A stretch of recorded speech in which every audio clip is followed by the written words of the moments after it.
Hey guys, welcome to another episode of El Jefe's Shop Shop. This week isn't about Corollas.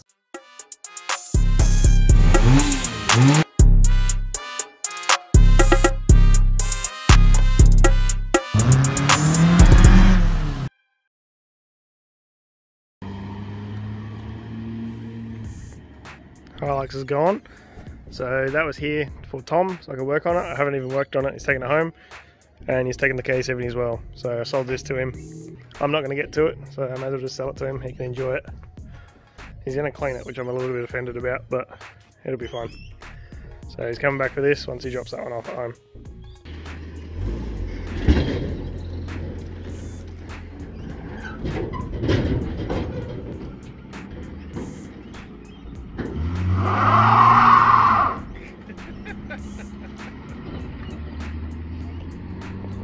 What a child.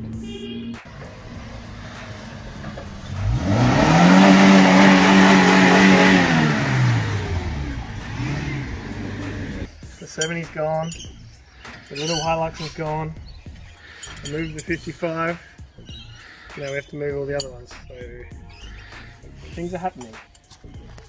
If you know, you know. If you don't, I'll tell you in like 5-10 minutes. But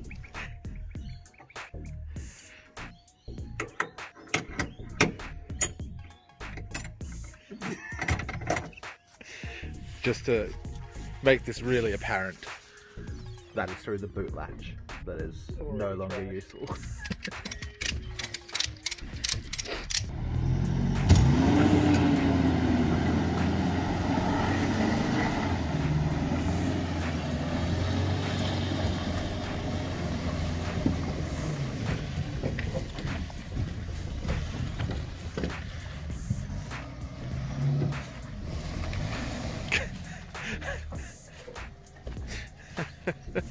So if it wasn't apparent, the 20 has no steering at all.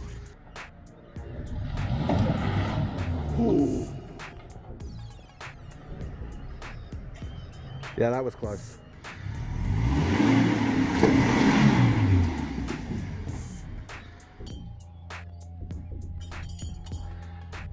Hey.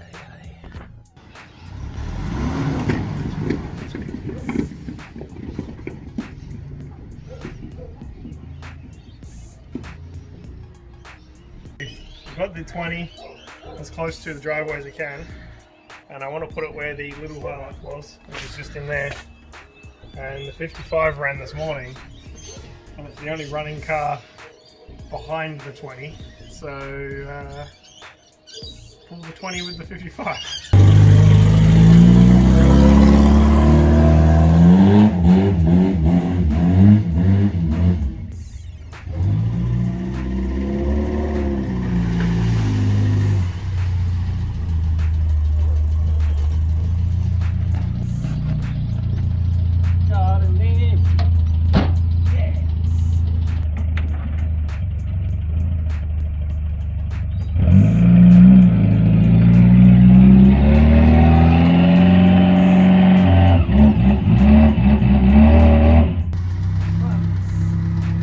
Are you about to drive around behind it and push it into the car park?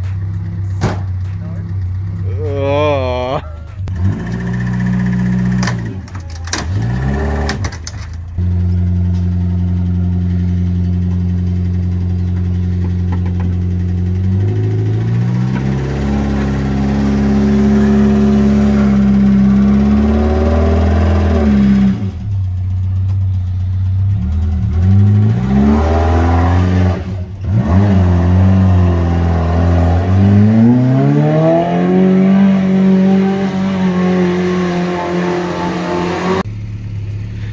So the last car that needs to be moved for this super secret project that apparently hasn't been announced yet, or may have been announced, or will be announced, is we've got to move this upside down shell.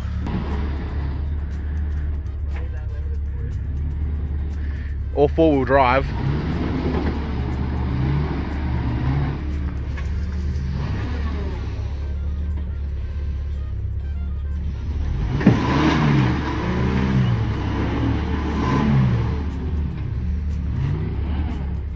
And this, guys, is why we buy four-wheel drive tow cars, not rear-wheel drive tow cars.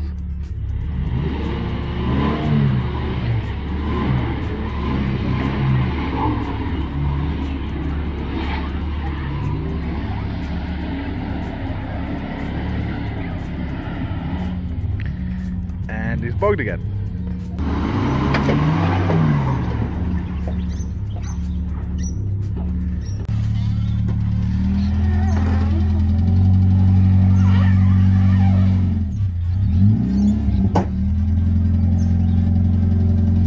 So this is the early 20 that Jeff picked up a few weeks ago now.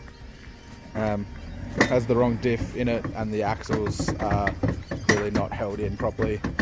As you can see, running some pretty hectic offset. So we just pulled the axles out of the early 20, the one that's reasonably complete and pretty good. So these axles have been rubbing inside the diff tube because the bolts for the flange seal haven't been put back in. So as I know, someone took the brakes off of this, cut the lines, took the bolts with them, and then just chucked the axles back in. So we were planning on putting a whole new diff in it, but we can just get away with putting some bolts in either side. Makes our life a bit easier. So then we'll put it back in the ground and push it in over there in the gap between the 55s and the 20. So this is the gap where the brakes used to go. Probably should put something in there, so I might try to get a nut that fits in between there. Just put a bolt on here and stop the axle falling out, which I'd show you, but then I have to line the splines up again. Straight on the other side.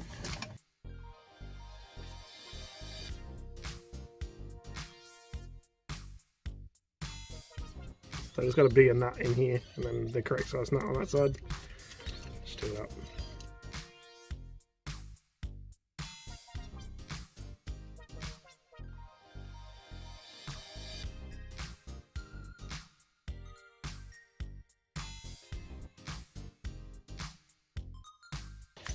So you got the bolts on, Jeff?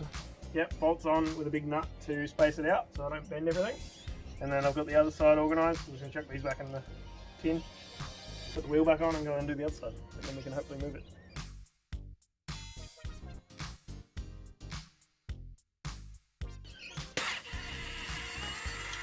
So, got the tyre on this side, 2 nuts, that's all it needs. And now, axle's coming off this side. Axle will get bolted into hub. In here. We'll show it a bit better on this side, I think. So just clean that, just purely for habit. Grab the axle, slide in here, and when it stops like that, you've got to kind of try and play find the stranger, whatever you call it, and get the spline to work, which was really easy on this side. That's it. And then these holes here are access holes for the bolts. So, take the nut off, put your bolt in. This is the brake caliper mount. Go through that, out the back. Get the nut started. And then you can pull it this way, and then the back nut actually locks in place. You don't need to put a tool on it, if you get the right size nut. Because originally there's a stud that comes through this way that's grafted the right shape. So you just do the nut from here. It's much easier without brakes though.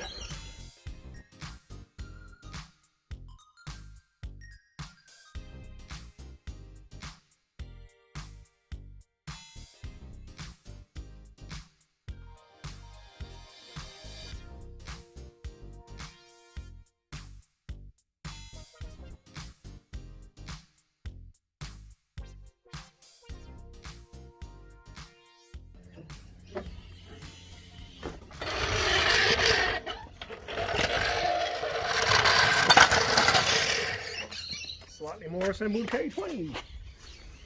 So we've lost the hectic fitment Stance. but we have gained maneuverability, which is probably a pretty worthy trade-off, really. So I'm just going to throw some air in these tyres and then we can push it out of the way.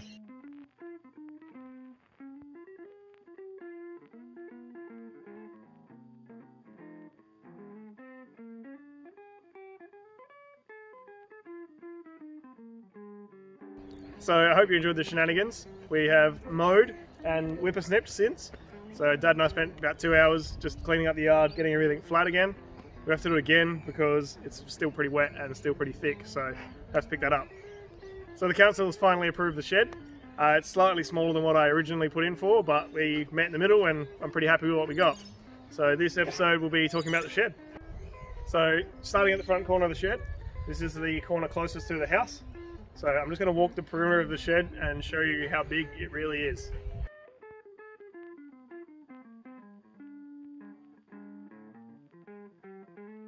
So it's 15 metres wide, 12 metres of it is enclosed shed, so 4 bays, and there'll be 1 bay at the end, which is a veranda.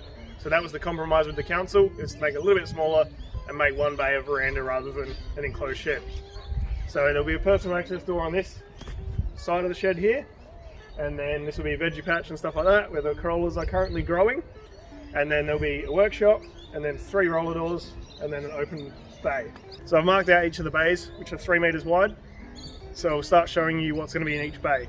So this bay here will be workshop and a solid door.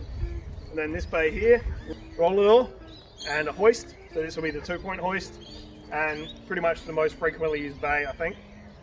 And then the third bay will be 4-point hoist. So mainly storage, but if we need to use a 4-point for some reason, I've got one.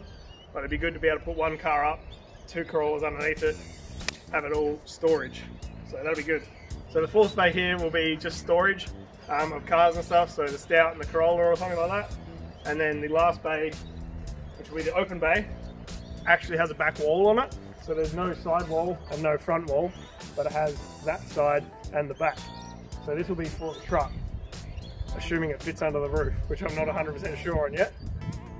But this will be the open bay for the truck once it's running and driving, or while I'm building it or whatever. And then this last section will be concrete and open roof. So this will be where we strip all the cars and wash the cars.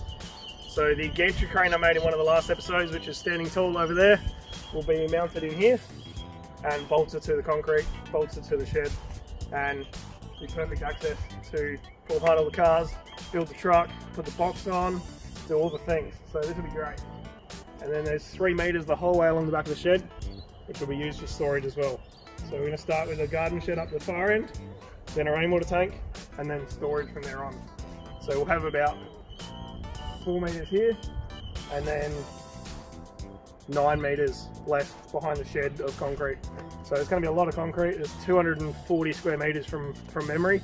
That's giving me 1 metre of runway the whole way around the shed, 4 metres through here, and 3 metres across the back. So whilst this bay will be open, there'll be a few extra poles on this end, and I'll be able to put a mezzanine in. So the ideal situation would be a mezzanine for these 2 end bays, not including this one. So the 2 end bays will be mezzanine, and then the workshop bay will be mezzanine. So we'll have 8 by 6 and 3 by 8 at the other end. So a huge mezzanine. So coming along here, we'll have the big A-frame coming across down over here somewhere. I'll tee it in as best I can to the ground so it's nice and stable.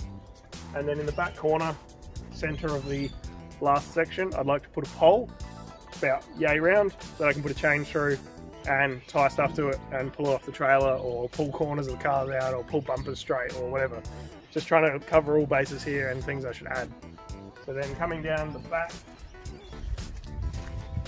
we'll have 3 metres wide, 15 metres long, huge shed, and this does have a back wall on this end bay. So there'll be 1 big old fence or back of shed, and then we'll have a big 3 metre gap. So there'll be the garden shed, which is over there at the moment, a water tank, and then whatever else we want. So maybe shelving, maybe steel rack, maybe tyre rack, who knows. I've got heaps of stuff at Mum's house that's already built, so I can put that outside, put the wheels and tyres on it and all that sort of stuff. So big open area behind the shed as well. So this is behind the current shed, and we're moving the garden shed behind the new shed, like I said. So this will be a nice big open area. I'd like to put some kind of dolomite or rubble or something pretty hard and solid down here so that we can move the cars around reasonably easily. And then behind the shed I'll be able to store my trailer or a boat if Dad wants to drop his boat off, or another car or whatever. So there'll be enough room down there. This shed won't be here. A nice big area.